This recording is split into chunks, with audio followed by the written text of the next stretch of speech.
In case you just tuned in, you are listening to Loyola University's community radio station 88.7, and this is live from the Heartland. I'm your host, Michael James, and we're talking with track coach Gordon Thomson, who is now at Clemson.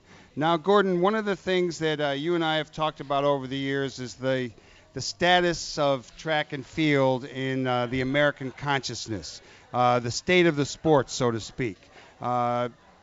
Every 4 years, just before the Olympics, they shows them on TV. They even today, once a week, you can sometimes get on ESPN a track and field meet. But by and large, it's a sporting genre that does not get the attention that certainly you and I feel it deserves. How about giving us your contemporary, current position on the state of track and field in the United States? In the United States, it ain't so good.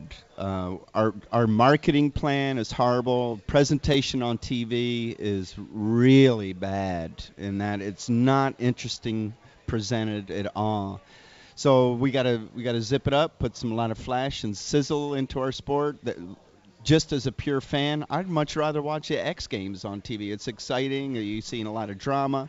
And you're not seeing that. We're seeing it's presented as the stories of the athletes behind the action.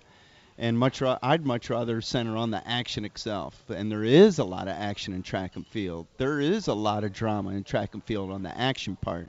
So if we turn the tables and really present it as a super action sport, then we got a fighting chance. And that is going to be a huge paradigm shift by NBC, ESPN, and really USA Track and Field, who is marketing the sport of track and field as it's displayed on television. European track already gets it. They know how to present track and field in its best sense, and that it's one event after another, very quickly presented, machine gun style, no chance for any downtime, and really concentrating on the action element of track and field, which really combines all the basic beauty of every team sport there is. In football, the most exciting thing is that touchdown pass where a wide receiver goes and or somebody has a breakthrough. Very exciting. Our total run As back. a lineman, I always like it when the lineman to get a fumble. But But when the lineman can run for 100 yards and score, that is unbelievable. That's the element of speed.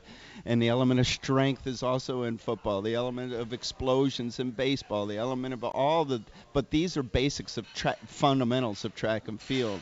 And we have explosion in shot, but we've got drama and explosion in 110-meter hurdles where crashes and really high drama do involve. But we got to get to being the action sport.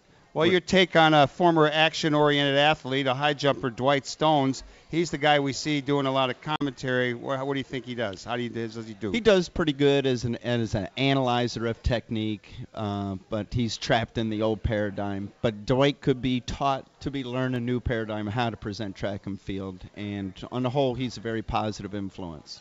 How is track and field structured? I mean, we have USA Track and Field. We have the NC2A, I would imagine, governs college in most colleges, track and field. And then there is the national body, USA Track and Field, which can sanction road races. Tell us about how it's all structured. And you've probably had a role in some of these organizations.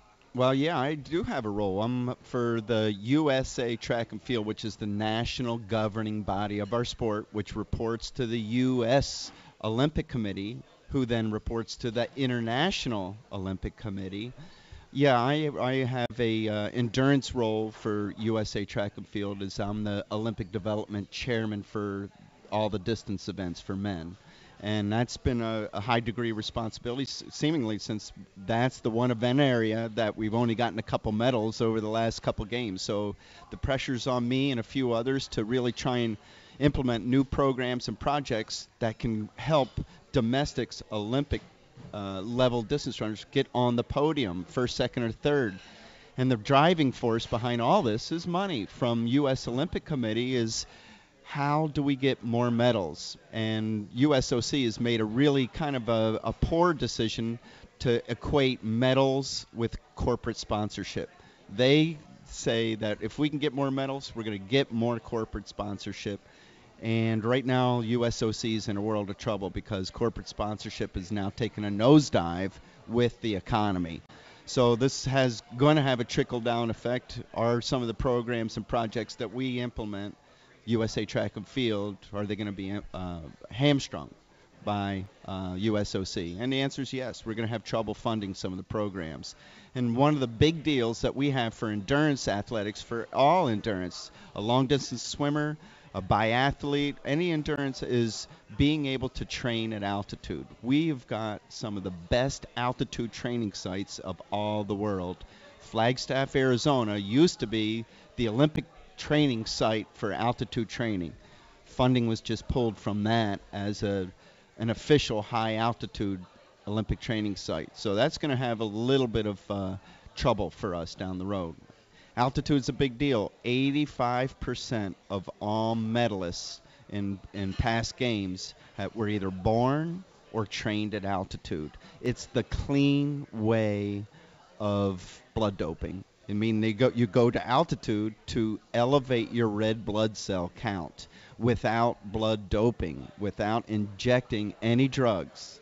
It's the clean way, the indigenous way. People that have lived at altitude have got an inherent advantage. You know, I remember somewhere from when I was running a lot of plodding miles that that same effect, altitude training, you could get from running in smog. And don't you remember that? It was in Runner's World in the old days. Well, Runner's World, once again, has come through with a lot of bad information, and running in smog in any way ain't a good thing to do. And, running behind your tailpipe in a car, not a smart thing. So All just right. common sense will tell you. Before we move on to talking about the Olympics in general and some specifics about the Olympic bid from Chicago for the 2016 Olympics, how about giving us an overview of the current field of track and field athletes in the United States? Just what's happening in the sprints, what's happening in distance, what's happening in the field events, men, women, any interesting things that you'd like to share with our audience out there and live from the Heartland WLUW listener land. We got a couple hot shots on the rising front for track and field. A couple really great charismatic stars that I think could be, splashed on the cover of some really cool magazines. And one is Lolo Jones, who was a LSU hurdler. She has got the $1 million smile, the $1 million personality, super bubbly personality, very effervescent. And she should have won the Olympic gold, was winning the Olympic gold for 100-meter hurdles right up to the 10th hurdle, where she hit that 10th hurdle and finished 4th right out of the medals. And but you know what? Great, inspiring spirit. Picked herself right back up and is more than likely going to win the World Championships this spring. So yeah, we got some stars. And Marion Jones was that same personality, very upbeat personality. But Marion, when she hooked herself with the wrong guys, the wrong men in her life, who really corrupted her personality and got her on now the documented drug use. It really hurt track and field. Really sincere, because we were all for Marion. We loved the person. We loved her athleticism, and she didn't need the drugs. What is the status of?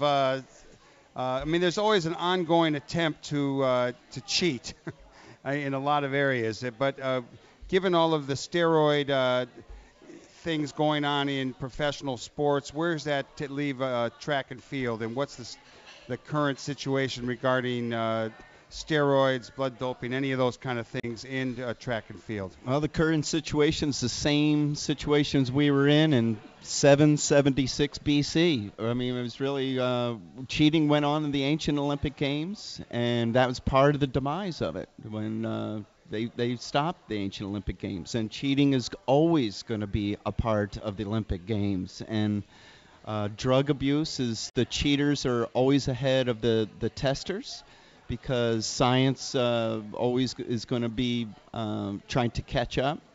So,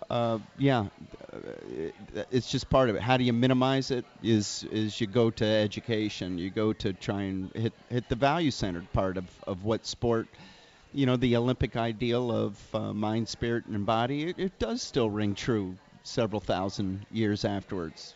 Is it corruptible? Absolutely. Absolutely.